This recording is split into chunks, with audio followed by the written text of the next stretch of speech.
नमस्कार दोस्तों, हम मेवाड़ का इतिहास पढ़ रहे थे। तो मेवाड़ के इतिहास को हमने दो भागों में बांट कर देखा था। पहला पृष्ठभूमि जिसमें हमने बहुत सारी बातें पढ़ी।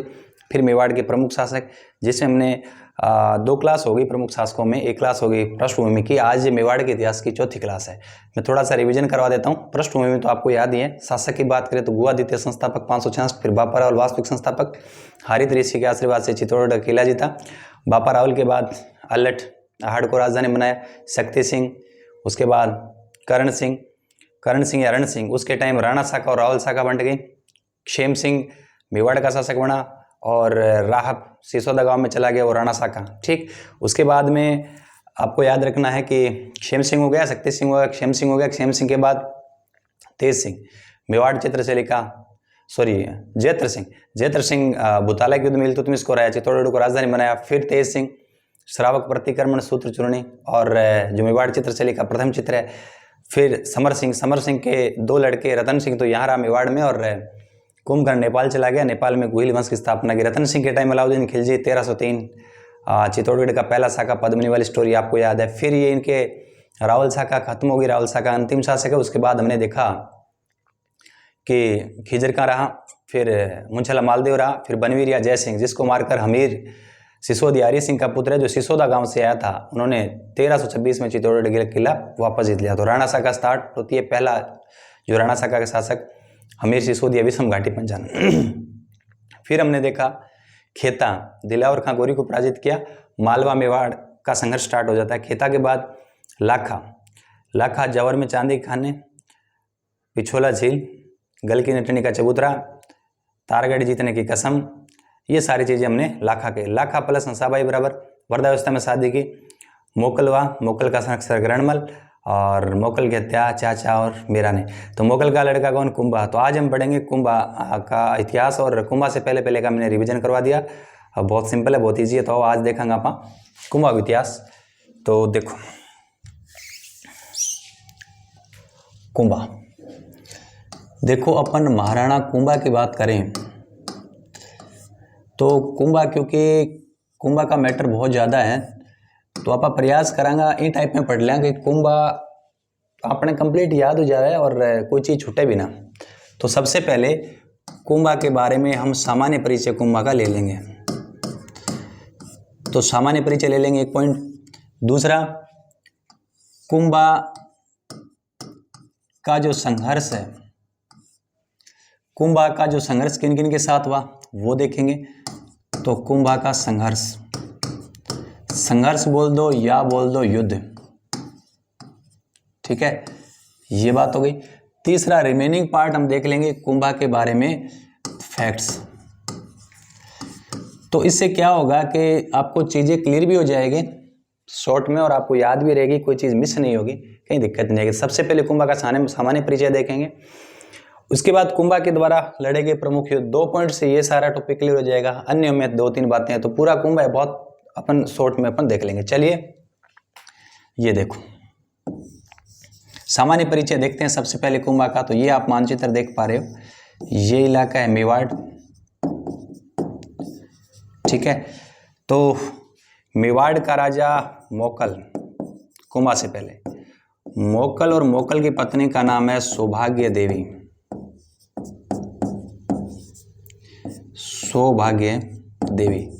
तो याद रखिए, मोकल प्लस सौभाग्य देवी बराबर कुंभा। ये बात कब की है? ये बात है 1403 की। तो एक बात आपके समझ में आई कि 1403 में कुंभा का क्या होता है? जन्म होता है। 30 साल की अवस्था में 1433 में ये क्या बैठता है? गद्दी पर। और 1468 में इनकी क्या हो जाती है? मृत्यु। ठीक, तो ये बात आप लोगों को याद रखना है। जो 1403 में कुंभा का जन्म होता है, मोकल पिता है, सौभाग्यवती इनकी देवी इनकी माता है। 33 में गद्दी पर बैठते हैं और 68 में इनकी क्या हो जाती है? मृत्यु हो जाती है। माता पिता का हमने देखा। फिर इनके समकालीन शासक देख लेंगे। इधर ये गुजरात है, ठीक, और ये वाला मध्य प्रदेश का ये वाला इलाका है मालवा। आपको याद होगा मालवा और मेवाड़ का जो संघर्ष है वो खेता किसमें स्टार्ट हो गया था? तो गुजरात में मुस्लिम सत्ता थी, मालवा मुस्लिम सत्ता थी। गुजरात का कुंभा के समकालीन जो गुजरात का जो राजा है वो है कुतुबुद्दीन ऐबक, ठीक है। और गुजरात के साथ साथ मालवा का इनके समकालीन जो राजा है वो है महमूद खिलजी फर्स्ट, महमूद खिलजी फर्स्ट। ये मैंने इसलिए लिखा है क्योंकि इनकी जरूरत पड़ेगी, ठीक है। तो याद रखना महमूद खिलजी फर्स्ट मालवा का है और गुजरात का कौन है? कुतुबुद्दीन ऐबक। इधर कौन है? इधर आपका है कुंभा। इनका संघर्ष होगा इसलिए मैंने लिखा है, ठीक है। कुंभा के बारे में और क्या बात याद रखनी है? कुंभा के बारे में देखो बहुत सारी बातें हैं जिसमें हम सामान्य परिचय में ये देख सकते हैं कि कुंभा का जो संगीत गुरु था, देखो कुंभा के संगीत गुरु का नाम है, संगीत तो सह से हो जाएगा सारंग व्यास। संगीत गुरु है कुंभा के सारंग व्यास। संगीत गुरु कौन है? सारंग व्यास, ठीक। सारंग व्यास का पुत्र है कान्हा व्यास। तो संगीत गुरु सारंग व्यास है, इसका मतलब कुंभा क्या है? कुंभा संगीत में रुचि है, कुंभा कुशल वीणा वादक है। कुंभा खुद क्या है? कुशल वीणा वादक है, क्योंकि संगीत गुरु तो इसका मतलब वो संगीत में इसकी रुचि है। तो कुंभा स्वयं क्या है? कुशल वीणा वादक है। और इनके संगीत गुरु सारंग व्यास का पुत्र कान्हा व्यास, जिसने क्या लिखा? जिसने लिखा एक लिंग महात्म्य, एक लिंग महात्म्य ग्रंथ लिखा। और क्या लिखा? और उन्होंने लिखा कुंभलगढ़ प्रशस्ति। हालांकि कुंभलगढ़ का किला हम पढ़ेंगे तो फिर थोड़ी सी चर्चा कर लेंगे, जब ये इसकी बात आ गई तो मैं बात बता ही देता हूँ। तो कान्हा व्यास की दो चीज़ें याद रखिए, एक तो एक लिंग महात्म्य लिखा कान्हा व्यास ने, एक कान्हा व्यास ने कैसे कुंभलगढ़ प्रशस्ति लिखी जो कुंभलगढ़ के दुर्ग में है। और इस दुर्ग में उन्होंने हमीर सिसोदिया को क्या कहा? हमीर सिसोदिया को इस प्रशस्ति में कहा गया है, क्या कहा गया है? विषम घाटी पंचानन, विषम घाटी पंचानन। ये बात आप लोगों को याद रखना है, कड़ी से कड़ी जुड़ रही है, ठीक। अब कुंभा की और क्या बातें हैं? कुंभा की और बातें ये है कि कुंभा की पुत्री है, कुंभा की पुत्री है रमाबाई। क्या नाम है? रमाबाई। वो भी एक विदुषी महिला है, इसलिए उसकी उपाधि है वागीश्वरी। तो कुंभा की पुत्री है रमाबाई, वो भी एक विदुषी महिला है, इसकी उपाधि है वागीश्वरी। कहते हैं रमाबाई की शादी हुई थी मंडलिक चतुर्थ के साथ, इनकी शादी हुई थी मंडलिक चतुर्थ के साथ। और रमाबाई की जो चंवरी है वो है चित्तौड़गढ़ दुर्ग में, जिसका नाम है श्रृंगार चंवरी। तो श्रृंगार जो चंवरी है वो चित्तौड़गढ़ दुर्ग में है, याद रखना। ये बात भी आप लोगों को याद रखनी है, श्रृंगार चंवरी। ध्यान रखना एक श्रृंगार चौकी भी एक जगह है, वो मेहरानगढ़ में तख्त सिंह ने बनाया था, जहाँ जोधपुर का जो कोई नया राजकुमार गद्दी पर बैठता था तो उनका राज तिलक होता था, वो श्रृंगार चौकी है। ये श्रृंगार चंवरी है जो चित्तौड़गढ़ दुर्ग में, ठीक है।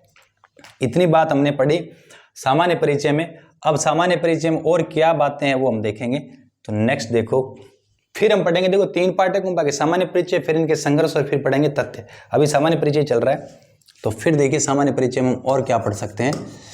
तो कुंभा का भी सामान्य परिचय चल रहा है, ठीक है। 1433 में गद्दी पर और 68 में क्या हो जाती है? इनकी मृत्यु, ठीक है। देखो नेक्स्ट यदि आप बात करा तो थोड़ा सा अपन याद रखना है। देखो जब कुंभा गद्दी पर बैठा, मैं थोड़ा सा आपको बैक ले जाऊंगा, क्योंकि आपने कल जो इनके पिता की जो बात पढ़ी थी वो थोड़ा सा बताऊंगा। ये आपका है मेवाड़, ये है मालवा। मालवा का सुल्तान कौन है आपको याद है? इधर ये आपका है मारवाड़। ये तमाम चीज़ें हैं जो हम देखेंगे। देखो कुंभा के पिता का नाम मोकल है ना, और मोकल का लड़का कौन है? कुंभा। अब आपको याद होगा इस मोकल की हत्या किसने की थी? मोकल की हत्या की थी चाचा और मीरा ने। चाचा और मीरा आपको याद है, खेता जो इनके दादा हुआ करते थे मोकल के, खेता के खातिन जो एक पासवान थे उसके दासी पुत्र हैं। अच्छा, ये बात भी आपको याद होगा, मोकल का जो मामा था तो वो जोधपुर का होता है रणमल। ठीक, रणमल का टाइम पीरियड आपको याद है 1427 में जोधपुर गद्दी पर बैठते हैं, 38 साल तक, सॉरी 1438 में इनकी मृत्यु होती है। अच्छा, रणमल मोकल का क्या है, संरक्षक भी है, कल हमने ये भी बात की थी। ठीक, तो हुआ क्या था कि एक तो मोकल की हत्या किसने कर दी? चाचा और मीरा ने। तो अब कुंभा जब गद्दी पर बैठा तो कुंभा के सामने क्या था? एक तो इनका टारगेट था कि हमें क्या करना है, पिता के हत्यारे चाचा और मीरा की क्या करना है, हत्या करनी है, एक नंबर बात। 2 नंबर बात था कि रणमल का लगातार हद बढ़ रहा है तो रणमल को भी रास्ते से हटाना है। तो ये 2 स्टार्टिंग के टारगेट थे कुंभा के। तो कुंभा ने क्या किया? कुंभा ने बड़ी कूटनीति से काम लिया। कुंभा ने सबसे पहले टारगेट को हिट करना चाहा, मतलब चाचा और मीरा जो इनके मोकल के हत्यारे हैं उनको ये मरवाएगा। कैसे? तो उनको मरवाने के लिए इनकी स्थिति मजबूत होनी चाहिए। तो कुंभा ने अपनी स्थिति मजबूत करने के लिए रणमल को बुलवाया, कहाँ? मेवाड़, और रणमल से बुलवाकर रणमल द्वारा इनकी क्या करवा दी, हत्या। तो चाचा और मीरा की क्या करवा दी, हत्या। चाचा मीरा की हत्या होने के बाद याद रखना, चाचा मीरा के बाद एक्का और महपा पंवार ये 2 लोग हैं, इन दोनों की हत्या होगी। लेकिन ये एक्का और महपा पंवार ये कहाँ चले गए? ये दौड़ के कहाँ चले गए? मालवा चले गए। मालवा के आपको याद है महमूद खिलजी के पास चले गए। तो कुंभा का नेक्स्ट टारगेट होगा महमूद खिलजी को पनिशमेंट देना। लेकिन इससे पहले रणमल से ये काम तो करवा लिया, चाचा मेरा की हत्या होगी, लेकिन अब रणमल को भी तो हटाना था, क्योंकि रणमल का लगातार मेवाड़ में हत्या बढ़ता जा रहा था। अब इसने एक भारमली नाम की वहां जो है एक दासी, उसके माध्यम से ये रणमल को जहर दिलवा देता है। तो कुंभा क्या करता है? कुंभा ने क्या किया? कुंभा ने भारमली नाम की एक जो दासी होती है, तो भारमली द्वारा रणमल को क्या दिलवा दिया? विष, जिस वजह से रणमल की भी क्या हो जाती है? मृत्यु। कब? 1438 में। तो रणमल को बुलाकर दोनों चीजों का सॉल्यूशन करवा लिया, चाचा और मीरा की हत्या करवा दी और भारमली के द्वारा उनको कुंभा ने रणमल को विष दिलवा दिया। तो ये यहां से घरेलू समस्या से फ्री हो गया। अब क्या काम है? अब मालवा का जो है ना, कौन? महमूद खिलजी, उसको पनिशमेंट देना है, क्योंकि महपा और एक्का पंवार किसके पास चले गए? वो तो इसके पास चले गए। ठीक, तो ये भी देखिएगा कुंभा। और कुंभा के बारे में और क्या बात है? अब मैं कुंभा के बारे में अन्य नाम बता रहा हूँ। जक्कन आपा कह सका, कुंभा का उपनाम आपा कह सका। देखो कुंभा एक काम करियो कि मेवाड़ के अंदर एक तो मेवाड़ का चित्तौड़गढ़ का किला है। देखो चित्तौड़गढ़ किले के निर्माता आपसे पूछ ले तो निर्माता तो चित्तौड़गढ़ जो किला है उसके निर्माता है चित्रांग मौर्य, ये बात आपको याद है। लेकिन यदि आप बात करें चित्तौड़गढ़ दुर्ग के आधुनिक निर्माता, तो चित्तौड़ दुर्ग का आधुनिक निर्माता कौन हो जाएगा? कुंभा। ठीक है, एक कुंभा ने पुराने जितने भी किले थे जहां खंडर थे उन खंडरों को वापस है ना काम में लेकर एक नया किला बना दिया, इसलिए कुंभा को भग्नावशेषों का उद्धारक भी कहा जाता है। ठीक है, और श्यामलदास ददिवाड़िया कहते हैं कि मेवाड़ के 84 दुर्गों में से 32 दुर्ग कुंभा किला बनाता है, इसलिए कुंभा को राजस्थान में स्थापत्य कला का जनक भी कहा जाता है। तो ये तमाम बातें आपको याद रखनी है। ठीक है, तो ये सारी बातें आप लोगों को याद रखनी। तो मैं कुंभा के उपनाम थोड़ा सा लिख देता हूं। एक तो चित्तौड़गढ़ दुर्ग है, चित्तौड़गढ़ दुर्ग का आधुनिक निर्माता है, चित्तौड़गढ़ दुर्ग का आधुनिक निर्माता, थोड़ी सी बात करेंगे। और क्या हो जाएगा? और भग्नावशेषों का उद्धारक, भग्नावशेषों का क्या है? उद्धारक। ठीक है, और मेवाड़ में स्थापत्य कला का क्या है? जनक। स्थापत्य कला का क्या हो जाएगा? जनक। अब थोड़ी थोड़ी बातें और बता दूंगा मैं। देखो चित्तौड़गढ़ किले का आधुनिक निर्माता है, इसका मतलब चित्तौड़गढ़ में उन्होंने क्या क्या बनाया? उन्हें कुंभा के क्या बनाए? महल। कुंभा के महल बनाए कहाँ? चित्तौड़गढ़ दुर्ग में। आधुनिक निर्माता है तो काफ़ी चीज़ें दोबारा कंस्ट्रक्शन वगैरह करवाया। तो ये तमाम बातें आप लोगों को याद रखनी है। अब आ जाइए फिर बात करेंगे कुंभा के जो संघर्ष, दूसरा पॉइंट था ना कुंभा के द्वारा लड़े गए प्रमुख युद्ध, अब उन संघर्ष की बात करेंगे। बहुत सिंपल है, बहुत ईजी है, पॉइंट टू पॉइंट हम चल रहे हैं, कहीं स्किप नहीं कर रहे। तो मैं वापस लिख रहा हूँ कुंभा, टाइम पीरियड में बार बार लिख रहा हूँ ताकि आपके माइंड में ये प्रिंट हो जाए। 1433 में गद्दी पर बैठते हैं, 68 में क्या हो जाती है, मृत्यु हो जाती है। देखो दूसरा कुंभा के द्वारा जो संघर्ष है ना उनको हम देखेंगे। देखो कुंभा के जो संघर्ष है वो दो बड़े युद्ध हुए थे, वो दोनों को मैं बता रहा हूँ। ये देखिए राजस्थान का मानचित्र, इस मानचित्र में ये यहाँ कौन रह रहा है, मेवाड़ में रह रहा है कुंभा। गुजरात में कौन रह रहा है, कुतुबुद्दीन ऐबक, ठीक है। इधर मालवा में कौन रह रहा है, ये मालवा है, मालवा में रह रहा है महमूद खलजी, ठीक है। यहाँ गुजरात में कौन रह रहा है, गुजरात में रह रहा है कुतुबुद्दीन ऐबक, ठीक। ये चीज़ आप लोगों को याद रखना है। अब देखो कुंभा का पहला जो लड़ाई होगा वो मालवा के महमूद खलजी से होगा। क्यों? क्योंकि इसने महपा और एका परमार को शरण दी थी। तो पहली जो है वो मैं संघर्ष बता रहा हूँ। पहला जो संघर्ष किसके साथ हुआ, बहुत ईजी है। तो पहला संघर्ष कुंभा का किसके साथ होगा, इसके साथ होगा, इधर से ये है, इधर से ये है। और ये युद्ध हुआ सारंगपुर का युद्ध, जो 1437 में होता है। 37 है तो याद रखिए सारंगपुर। तो पहला याद रख लीजिए कौन सा युद्ध होता है, सारंगपुर। सारंगपुर कौन सा युद्ध है, पहला युद्ध है सारंगपुर, सारंगपुर का युद्ध। बहुत ईजी, देखिए सारंगपुर है ना 37, मतलब सारंगपुर है तो 37, 1437 ईस्वी में होता है ये सारंगपुर का युद्ध। एक तरफ कौन है, एक तरफ कुंभा और एक तरफ कौन है,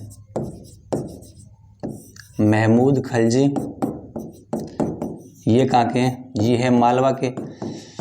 तो महमूद खिलजी और कुंभा के बीच में 37 में सारंगपुर का युद्ध हुआ, जिसमें कुंभा की क्या हो गई, जीत, और महमूद खिलजी की क्या हो गई, हार। कुंभा ने इसको क्या बना लिया, इसको बना लिया बंदी बनाए रखा, और 6 माह बाद इसको क्या कर दिया, रिहा। एक बात। दूसरा, कुंभा ने मालवा विजय के उपलक्ष्य में, कहते हैं ये चित्तौड़गढ़ दुर्ग है, चित्तौड़गढ़ दुर्ग में क्या बनवाया, एक विजय स्तंभ बनाया, जिसे विजय स्तंभ या कीर्ति स्तंभ कहते हैं। क्या है ये थोड़ा सा हम देखेंगे, ठीक है। तो इसे जीत के उपलक्ष्य में कुंभा क्या करता है, चित्तौड़गढ़ दुर्ग में क्या बनाता है, विजय स्तंभ। विजय स्तंभ बोल दो या क्या बोल दो, कीर्ति स्तंभ। विजय स्तंभ या कीर्ति स्तंभ, ठीक है। ये विजय स्तंभ या कीर्ति स्तंभ बनाया, इसके जीत के उपलक्ष्य में। ये 1440 में स्टार्ट करता है, 48 में क्या होता है, ये पूर्ण होता है। इस विजय स्तंभ या कीर्ति स्तंभ की यदि यहाँ पर बात करा तो बहुत इजी है। एक तो इन्हें बोला, देखो इस तरीके से बना हुआ है विजय स्तंभ या कीर्ति स्तंभ, इस तरीके से बना हुआ है। मैं आपको बना के बता देता हूँ। विजय स्तंभ या कीर्ति स्तंभ इस तरीके से बना हुआ है, ठीक है। डमरू के आकार का है, 9 मंजिलें हैं, 2 3 4 5 6 7 8 9 मंजिलें। तो मैं थोड़ी थोड़ी बातें बता रहा हूँ। ये किसका है, डमरू के आकार का है। आकार कैसा है, डमरू के आकार का है। कितने मंजिलें, 9 मंजिलें हैं, ठीक है। और इसे विष्णु ध्वज कहते हैं। इसके उपनाम मैं बता रहा हूँ विष्णु ध्वज, क्योंकि मुख्य मूर्ति कौन सी है, विष्णु की है। बिंगला विष्णु ध्वज ही बोला क्योंकि मुख्य मूर्ति विष्णु की है। इसे जो है भारतीय मूर्तिकला, इसे भारतीय मूर्तिकला का विश्वकोश खजाना म्यूजियम कहते हैं, क्यों मूर्तियाँ लगी हुई है। भारतीय मूर्तिकला का क्या बोल सकते हैं, विश्वकोश बोल दो, भारतीय मूर्तिकला का क्या बोल दो, खजाना बोल दो, भारतीय मूर्तिकला का क्या बोल दिया, म्यूजियम बोल दो, कोई बात नहीं, एक ही बात है ना। भारतीय मूर्तिकला का विश्वकोश बोल दो, खजाना बोल दो या म्यूजियम बोल दो। विष्णु ध्वज इसलिए कहते हैं, मुख्य मूर्ति किसकी, विष्णु की है। 9 मंजिल है। एक मंजिल पर कुरान की क्या लिखी हुई है, आयत भी लिखी हुई है। कुरान की क्या लिखी है, आयतें, ठीक है। डमरू के आकार का है। ये किसका लोगो है, 2 चीज़ों का लोगो है। एक तो राजस्थान पुलिस वो लोगो है ना। लोगो किसका है, एक तो राजस्थान पुलिस का लोगो है ना। राजस्थान पुलिस का लोगो है। एक किसका है? माध्यमिक शिक्षा बोर्ड अजमेर, माध्यमिक शिक्षा बोर्ड अजमेर का ये लोगो है। तो माध्यमिक शिक्षा बोर्ड और राजस्थान पुलिस का लोगो है। राजस्थान पुलिस की ड्रेस पर इस तरफ लगता है ना, ठीक है, तो याद रह जाएगा, कंधे पर लगता है, तो ये है ना, तो इसके अंदर से होकर हम ऊपर तक जा सकते हैं। अच्छा, यहाँ जो प्रशस्ति लगाई हुई है, इसके ऊपर पत्थर से प्रशस्ति लगाई हुई है, इसे बोलते हैं कीर्ति स्तंभ प्रशस्ति। तो याद रखिए, ये कीर्ति स्तंभ की जो प्रशस्ति है ना, ये प्रशस्ति का आपको याद रखना है, दो है, एक तो है लेखक और एक है शिल्पी। तो इसके लेखक तो है अत्रि और महेश, अत्रि और इसका पुत्र कौन है? महेश। तो याद रख लेना, आम लोगों ने लिखा तो ऐसे अत्रि और महेश से क्या हो जाएगा? महेश। अत्रि और महेश तो इसके क्या है? लेखक है, रचयिता है ना। और जबकि शिल्पी कौन है? शिल्पी चार है ना, याद रखना, जेता, नापा, पोमा, पुंजा। जो जेता, नापा, पोमा, पुंजा, ये शिल्पी है। तो शिल्पी चार है, जेता, नापा, पोमा, पुंजा, जबकि लेखक दो है, अत्रि और महेश। तो ये हमने पढ़ा। तो मालवा के महमूद खिलजी को 37 के सारंगपुर के युद्ध में हराया और क्या किया? 6 माह तक कैद रखा, फिर रिहा कर दिया। जीत के उपलक्ष्य में चित्तौड़गढ़ दुर्ग का, क्योंकि आधुनिक निर्माता तो है, तो उसने क्या बना दिया? उन्होंने वहां बना दिया कीर्ति स्तंभ, अभिजय स्तंभ। 9 मंजिला डमरू के आकार का है। भारतीय मूर्तिकला का विश्व कोश खजाना म्यूजियम, विष्णु ध्वज भी कहते हैं, कुरान की आयतें भी लिखी हुई है 3री मंजिल पर। और ये तमाम चीज़ें हमने देखी, ठीक है। इसके प्रशस्ति के लेखक है अत्रि और महेश, जबकि शिल्पी जेता, नामा, पोमा, पुंजा। हालांकि इस चित्तौड़गढ़ दुर्ग में एक जैन कीर्ति स्तंभ है, वो अलग है, उसको बनाया था जिजाक शाह ने। जब कला और संस्कृति पढ़ेंगे तब उसके बारे में डिटेल में पढ़ेंगे। तो अभी कुंभा पढ़ रहे हैं, तो कुंभा के जो बातें जो कनेक्ट हो रही है वही बातें कर रहे हैं, ठीक। तो सारंगपुर में ये हो गया। अब ये महमूद खिलजी सोच रहा है कि मैं बदला लूंगा, कुंभा को हराऊंगा। तो ये सोच रहा है कि अब मैं अकेला तो मतलब हरा नहीं सकता, इसलिए मैं संधि कर लूं। तो इधर भी मुस्लिम सत्ता है महमूद खिलजी, इधर गुजरात में भी क्या मुस्लिम सत्ता है कुतुबुद्दीन ऐबक। अब ये दोनों एक दूसरे से मिलते हैं और ये एक गठजोड़ बनाते हैं, है ना। वो देखेंगे कौन सा गठजोड़ बनाते हैं। तो पहला युद्ध तो हो गया सारंगपुर। अब दूसरा युद्ध बताऊंगा आपको ना। तो ये पॉइंट चल रहा है, वापस लिख रहा हूं मैं कुंभा। टाइम पीरियड 1433 में गद्दी पर बैठते हैं, 68 में इनकी क्या हो जाती है? मृत्यु। हम क्या पढ़ रहे थे? कुंभा के द्वारा लड़े गए प्रमुख युद्ध या संघर्ष। तो इसको हमने 2 भागों में बांटा था, हैं। 37 वाला याद आया, सारंगपुर। तो एक तो 1437 का लिख रहा हूं मैं, कौन सा युद्ध? सारंगपुर, ठीक है, सारंगपुर का युद्ध, जिसमें किसको हराया? जिसमें मालवा के महमूद खिलजी को हराया। अब देखो सारंगपुर 37, अब 37 से 20 जोड़ो 57। तो दूसरा युद्ध 20 साल बाद होगा, 57 में होगा। लेकिन 57 से पहले की जो बात है वो मैं आपको बता देता हूं, क्या हुआ था। मैं इधर बातें लिख रहा हूं, फिर मैं लिख रहा हूं कि इनके समकालीन राजा, सुनिए, यहां है कुंभा, इधर गुजरात में कौन है? कुतुबुद्दीन ऐबक। इधर मालवा पड़ता है, मालवा का सुल्तान को हरा दिया था ना महमूद खिलजी को, है ना, महमूद खिलजी। अब ये खिलजी सोच रहा है, महमूद खिलजी कि मैं अपनी जो उसका बदला लूं। तो महमूद खिलजी और इधर कुतुबुद्दीन का ये आपस में क्या करते हैं? गठजोड़ करते हैं। ये व्यक्ति यहाँ आया, महमूद खिलजी चल कर किसके पास आया? कुतुबुद्दीन ऐबक के पास आया। ये गुजरात में मिले थे चंपानेर की पहाड़ियों में, और चंपानेर की पहाड़ी में दोनों लोगों ने गठबंधन बनाया और एक संधि की, है ना। 56 में ये संधि की 1400 भी, हम दोनों मिलकर, मतलब मालवा और गुजरात, मतलब महमूद खिलजी और कुतुबुद्दीन ऐबक दोनों मिलकर कुंभा मतलब मेवाड़ पर हमला करेंगे। जीतने के बाद जीता हुआ साम्राज्य आधा आधा कर लेंगे, क्योंकि ये संधि भी थी चंपानेर के पहाड़ियों में, इसलिए चंपानेर की संधि कहलाती है। तो सारंगपुर के बाद में यहाँ लिख रहा हूँ, ये 1456 ईस्वी में कौन सी संधि? चंपानेर की संधि। ये चंपानेर की पहाड़ियाँ गुजरात में पड़ती है, तो वहाँ संधि भी थी। किस किस के बीच हुई थी? कुतुबुद्दीन ऐबक प्लस महमूद खिलजी, जो कहाँ का है? मालवा का। ये संधि करते हैं, किसके विरुद्ध करते हैं? विरुद्ध पूछ ले कई बार, ये सिंपल ऐसा पूछा है, किसके विरुद्ध किया? तो ये जो है मेवाड़ के विरुद्ध, मेवाड़ बोले तो मतलब कुंभा के विरुद्ध किया कि हम दोनों मिलकर मेवाड़ पर हमला करेंगे। फिर दोनों मिलकर कहाँ हमला करेंगे? मेवाड़ पर हमला करेंगे। और हमला करने के बाद मेवाड़ का आधा आधा राज्य क्या कर लेंगे? बांट लेंगे। ऐसी संधि उन्होंने कर ली। तो कहते हैं कि दोनों मिलकर अगले साल, ये 56 की बात है ना, अगले साल 57 में युद्ध करते हैं। और युद्ध ये हुआ था भीलवाड़ा में, इस जगह पर हुआ था। और ये इस भीलवाड़ा के अंदर एक जगह है विराटगढ़, तो ये युद्ध कहलाता है विराटगढ़। तो 37 में सारंगपुर बीच जोड़ो विराटगढ़ का। तो नेक्स्ट याद रखिए ये युद्ध कौन सा है? विराटगढ़। विराटगढ़ पड़ता है भीलवाड़ा। तो ये कौन सा युद्ध हुआ? विराटगढ़ का युद्ध हुआ। और ये युद्ध हुआ 1457 में। देखो 20 साल है ना, 37 और 20 57। इससे एक साल पहले 56 में चंपानेर की संधि। अब क्या हुआ? एक तरफ कौन है? कुंभा वर्सेस दूसरी तरफ कौन है? कुतुबुद्दीन ऐबक प्लस कौन है? महमूद खिलजी। अब क्लियर है? इस बार भी कुंभा की क्या हो गई? जीत। इनकी क्या हो गई? हार। और क्योंकि बात वही है, कुंभा तो जीतने के बाद कुछ न कुछ बनाएंगे। तो कुंभा विजयोपरांत मतलब विजय होने के बाद, उपरांत मतलब विजयोपरांत कुंभा ने क्या किया? कुंभा ने बनाया भीलवाड़ा में बदनौर, ये पास में इलाका है बदनौर, जहाँ कुंभा खुशी हुई तो कुंभा ने कुशाला माता का मंदिर बनाया। कुंभा खुश हो गया तो बदनौर भीलवाड़ा में कौन सा? कुशाला माता का क्या बनाया? मंदिर। क्योंकि कुंभा जीतने के बाद कुछ न कुछ बढ़ाएगा। क्योंकि पहली जीत के बाद सारंगपुर के बाद उन्होंने कीर्ति स्तंभ या विजय स्तंभ बनाया, तो अब क्या बनाएगा?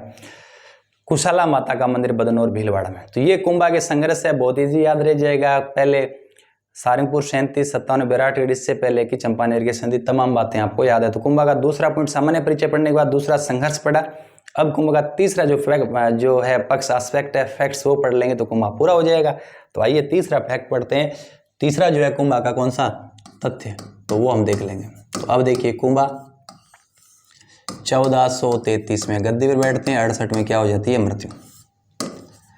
कुंभा का तीसरा जो था, हम क्या पढ़ रहे थे कुंभा के बारे में? फैक्ट्स जो हमने नहीं पढ़े अभी तक, वो देखो कुंभा के जो फैक्ट्स की बात करें तो बहुत इजी है कि आपको याद ही होगा। एक व्यक्ति है जिसका नाम है श्यामल दास। श्यामल दास ददिवाड़िया है, भीलवाड़ा में जन्म हुआ। श्यामल दास ददिवाड़िया, ये भीलवाड़ा में जिनका जन्म हुआ, मैं सारी बातें लिख देता हूँ। पूछा गया 3rd ग्रेड में, जिसने एक ग्रंथ लिखा वीर विनोद। वीर विनोद में वो लिखता है कि मेवाड़ के 84 में से 32 दुर्ग कौन बनाता है? ये दुर्ग कौन बनाता है? कुंभा। इसलिए कुंभा को क्या कहा जाता है? स्थापत्य कला का जनक। ये हमने सामान्य परिचय में देखा था। इस बात को आगे बढ़ाते हैं कि इतने कौन से दुर्ग बना दिए। तो याद रखना ये है आपका बाड़मेर।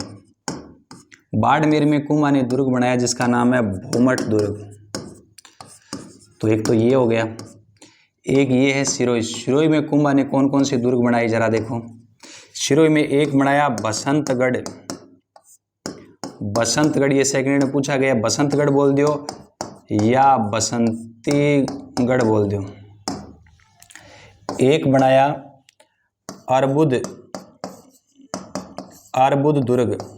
जखन आप देखो, आप यदि माउंट आबू गए हो तो माउंट आबू जो है उसे जस्ट ऊपर आप जाते हो गुरुशुकिर की तरफ, तो रास्ते में एक दुर्ग पड़ता है ना। परमारों द्वारा प्राचीन दुर्ग था जिसके खंडरों के ऊपर कुंभा ने दोबारा बनाया, और वो कुंभ है अचलगढ़ का किला। अरे अचल का मतलब है पहाड़, तो सबसे बड़ा पहाड़ कहाँ है? माउंट आबू सिरोही। तो माउंट आबू के ऊपर गुरुशुकिर की तरफ जाते हैं तो अचलगढ़ का किला, जिसे अर्बुद दुर्ग कहते हैं। अर्बुद दुर्ग या अचलगढ़ का किला, अर्बुद दुर्ग या अचलगढ़ का किला, याद रह जाएगा अचलगढ़। ठीक है। तीसरा सिरोही के अंदर याद रखना मचान दुर्ग।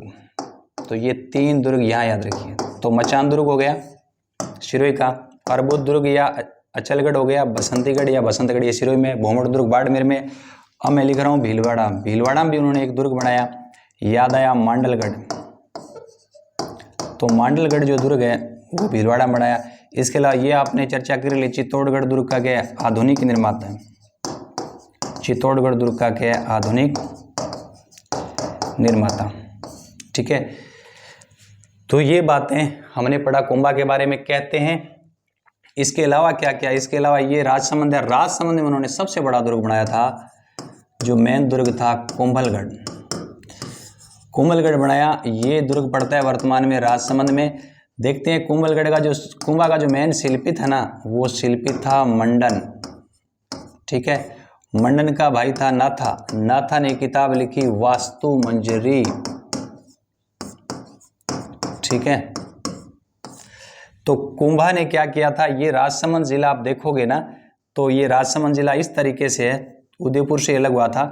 वहाँ अरावली की जो चोटियाँ हैं, अरावली की चोटियाँ हैं, जहाँ अरावली की चोटियों के बीच एक सुरक्षित जगह पर एक दुर्ग बनाया था, और उस दुर्ग का नाम है, ये मान लो दुर्ग है, और ये अरावली की चोटियों पर ये दुर्ग है, और ये दुर्ग है, कौन सा दुर्ग है, ये दुर्ग हुआ आपका कुंभलगढ़।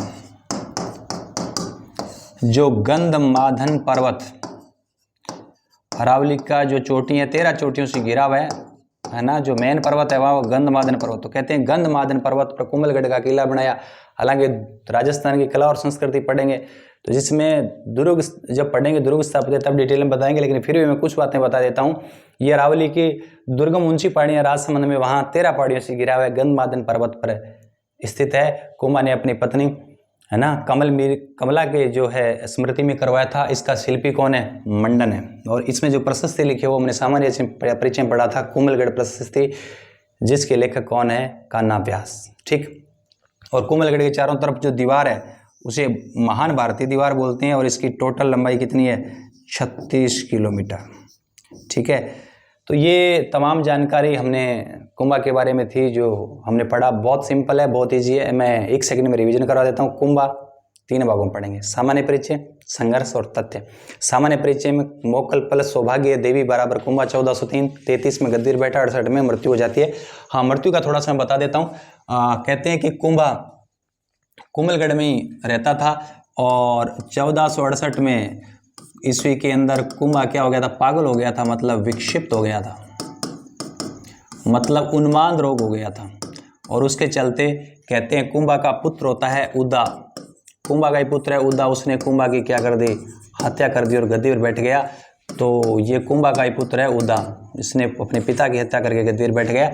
तो ये थोड़ा सा याद रखना है। 1568 में उन्माद रोग हुआ था, कुंभा पागल हो गया था। ठीक, तो हमने थोड़ा सा रिवीजन कर लेते हैं कि कुंभा को 3 भागों में बांटा था, सामान्य परिचय, संघर्ष और तथ्य। सामान्य परिचय में सौभाग्य देवी और मोकल से कुंभा का जन्म 1403, 33 में गद्दी पर बैठे, 38 में मृत्यु हो गई। फिर हमने देखा कि कुंभा की एक उपाधियों का मैं थोड़ा आपके लिए चर्चा कर देता हूँ। कुंभा की बहुत सारी उपाधि है जो एग्जाम में बार बार पूछी गई, वो अभिनव भट्टाचार्य। तो मैं थोड़ा उपाधियों को और बता देता हूँ। कुंभा की जो उपाधि आप देखोगे, कुंभा की उपाधि है ना, कुंभा की उपाधि के बारे में बात करेंगे, उपाधियाँ। तो कुंभा की बहुत सारी उपाधियाँ, जैसे मेन है अभिनव भट्टाचार्य, अभिनव भट्टाचार्य। फिर है सेल गुरु, चाप गुरु, हाल गुरु, राणे राय, ये बहुत सारी उपाधियाँ। तो मेन याद रखना अभिनव भट्टाचार्य इनकी उपाधि है, अभिनव भट्टाचार्य। तो कुंभा की उपाधि अभिनव भट्टाचार्य, सेल गुरु, चाप गुरु, हाल गुरु, राणे राय, ये सब उपाधियाँ हैं। ठीक है, तो सामान्य परिचय, माता पिता देखा, जन्म देखा, सारी चीजें देखी, उपाधियाँ मैंने बता दी। संगीत गुरु सारंग व्यास, इनके पुत्र कान्हा व्यास, जिन्होंने कुंभलगढ़ प्रशस्ति के साथ साथ एकलिंग मातम्य लिखा। कुंभा भी कुशल वीणा वादक थे। ठीक है, फिर हमने देखा कि इनके समकालीन मालवा का महमूद खलजी, गुजरात का कुतुबुद्दीन ऐबक, इनसे संघर्ष हो गया, इसलिए समकालीन बातें पढ़ी। फिर जैसे गद्दीर बैठा 2 दिक्कत थी, एक तो चाचा और मेरा, जो इनके पिता मोकल की हत्या की उनको मारना, एक रणमल को उठाना। तो रणमल को बुलाया मारवाड़ से, चाचा मेरा की हत्या करवाई, फिर भारमली के माध्यम से रणमल को विष दे दिया। ये सारी चीज़ें पढ़ी हमने। फिर हमने देखा कि जो है इनके पुत्री थी रमाबाई, इनकी पुत्री रमाबाई वो भी विदुषी महिला थी, उसकी उपाधि बागेश्वरी, और इनका विवाह मंडलिक चतुर्थ के साथ हुआ था। श्रृंगार चौरी है वहाँ। चित्तौड़गढ़ दुर्ग के आधुनिक निर्माता है, जिसमें हमने पढ़ा कि ये जो है कुंभा के महल वगैरह बनवाया। और फिर हमने देखा कि भग्नावशेषों के उद्धारक है। ठीक है, मेवाड़ में स्थापत्य कला के जनक है।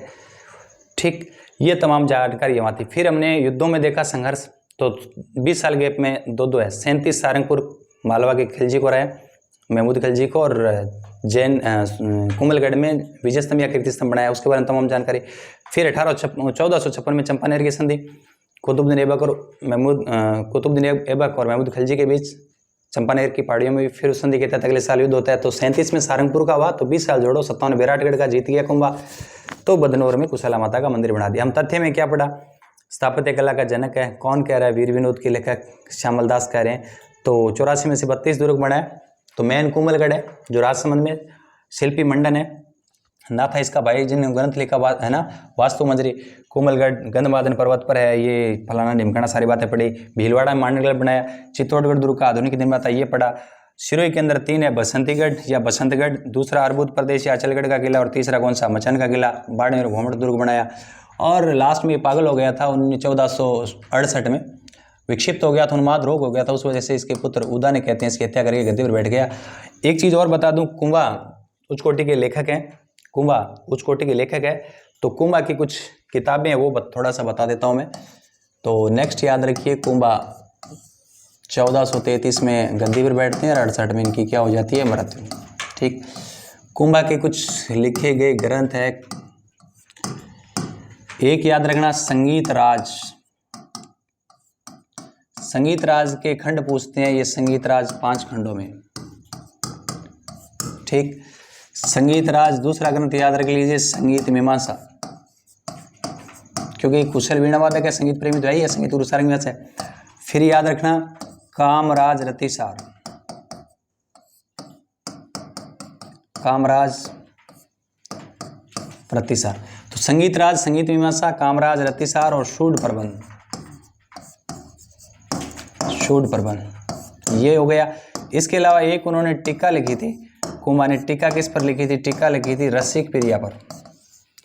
और रसिक प्रिया टीका में वो हमीर सिसोदिया को क्या कहते हैं, कुंभा हमीर सिसोदिया को बोलते हैं, हमीर सिसोदिया को बोलते हैं, है ना, वीर राजा। ये बातें आपको मैंने बताई थी, वीर राजा। तो ये बातें आप लोगों को थोड़ा थोड़ा याद रखना है ना। तो ये बातें आप लोगों को क्या याद रखना है। तो ये आपका क्या हो गया, कुंभा हो गया। तो बहुत ज़्यादा मैटर है और कुंभा इंपॉर्टेंट भी है, हर एग्जाम में कुंभा से जुड़े हुए सवाल आते हैं। और इतना यदि आपको याद है तो कुंभा से जुड़ा हुआ कोई भी सवाल आपका एग्जाम में गलत नहीं होगा। तो मिलते हैं बहुत जल्द नेक्स्ट क्लास में। Thank you.